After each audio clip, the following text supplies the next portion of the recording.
আসসালামু আলাইকুম এভরিওয়ান, কেমন আছেন সবাই? তো সকাল সকাল বাহিরে চলে এলাম একটু হাঁটাহাঁটি করার জন্য। বাহিরে রোদ থাকলেও বাতাস এত সুন্দর ছিল, তো সেজন্য আর বাহিরে যাওয়ার লোভ সামলাতে পারলাম না। কাজিনকে নিয়ে একটু সকালে বাহিরটা হাঁটাহাঁটি করে ফেললাম। দেন বাসায় এসে আম্মুর ডায়াবেটিসটা একটু মাপলাম, কারণ আম্মুর প্রচুর ডায়াবেটিস। তো এটা ছিল নতুন একটা ডায়াবেটিসের মেশিন, আর এটা কিন্তু খুবই ভালো। আগেরটা ছিল আমার বোন বাহির থেকে পাঠিয়েছিল, জার্মানি থেকে। তো সেটার পাতটা প্রায় শেষের পর্যায়ে, তো একটা নতুন কিনে নিয়ে এসেছিলাম। তো এটা দিয়ে মাপার পর দেখলাম যে না, আলহামদুলিল্লাহ ডায়াবেটিসটা ভালোই আছে। তো সারাদিন টুকটাক কাজের পর সন্ধ্যাবেলা একটু গেলাম ছাদে। তো ছাদে যাওয়ার পর আকাশটা এত ভালো লাগছিল, মাশাআল্লাহ সুবহানাল্লাহ, খুবই সুন্দর ছিল আকাশটা। আর ছাদের পানিতে যখন মেঘের ছায়াগুলো পড়ছিল, তো একটা অসম্ভব ভালো লাগা কাজ করছিল। তো এই যে মেঘটা যে দৌড়াচ্ছে সেটাও কিন্তু পানিতে দেখা যাচ্ছে স্পষ্ট।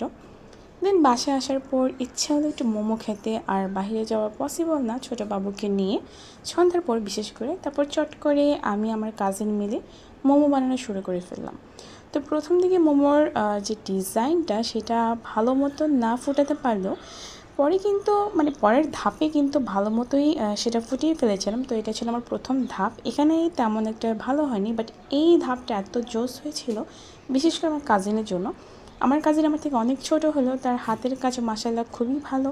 তো তার থেকেই আমি একটু শিখে দেন আমারটাও ভালো হয়ে গেল মাশাআল্লাহ। তো যাই হোক, ঘরে বানিয়েছি, এটাই হচ্ছে বড় কথা। আর এটা ছিল আমাদের ফার্স্ট টাইম, এটা ছিল বিফ মোমো। আর খেতে এত মজা হয়েছিল মাশাআল্লাহ, আমার আম্মু খুবই পছন্দ করেছিল। বাট মেইন কথা হচ্ছে আমাদের ঘরে সাদা তেল ছিল না, যার জন্য আমি এটার যে অরিজিনাল যে একটা সস সেটা বানাতে পারিনি। তারপর রাতের 11টার দিকে, 10:30টার দিকে ছাদে চলে গেলাম, কারণ আমার ড্রাগনের যে ফুল এসেছিল সেটা আমার দেখার খুবই শখ। বাট সেটা ফোটেনি, কারণ এটা 12টার পর ফোটে, যেহেতু এটা নাইট কুইন বলা যায় ওয়ান কাইন্ড অফ। বাট এর মধ্যে আকাশ এত চমকানো শুরু করলো, দেন আমরা চলে এলাম দৌড় দিয়ে, কারণ যে কোনো সময় বজ্রপাত হতে পারে। আর অলরেডি সেটা শুরু হয়ে গিয়েছিল। বাসায় আসার পর এই ভিডিও ক্লিপটা নিই, জাস্ট বাহিরে তাকানো যাচ্ছিল না, আমি যে ভিডিও কীভাবে করছিলাম আমি নিজেও জানি না। এক পর্যায়ে দৌড় দিয়ে ঘরে আমি চলে আসি। আর তারপর আমি ফ্রিজটা খুলি, যে বৃষ্টির মধ্যে ঠান্ডা কিছু খেতে কিন্তু মজাই আলাদা। তো ফ্রিজে আমার সবসময় একটা দুটো আইসক্রিম থাকেই আমার জন্য, কারণ আমার আইসক্রিম দইগুলি ভীষণ প্রিয়। তো আমার ফ্রিজে ছিল 2টা বাটি আইসক্রিম, একটা চকবার আইসক্রিম। প্রায় শেষ পর্যায়ে সেখান থেকে একটা বাটি আইসক্রিম আমি হাতে নিয়ে একটু রং ঢং করে ভিডিও করলাম। যেহেতু ভিডিও করছি, তো একটু রং ঢং করে ভিডিও না করলে কি চলে? কখনো চলে না।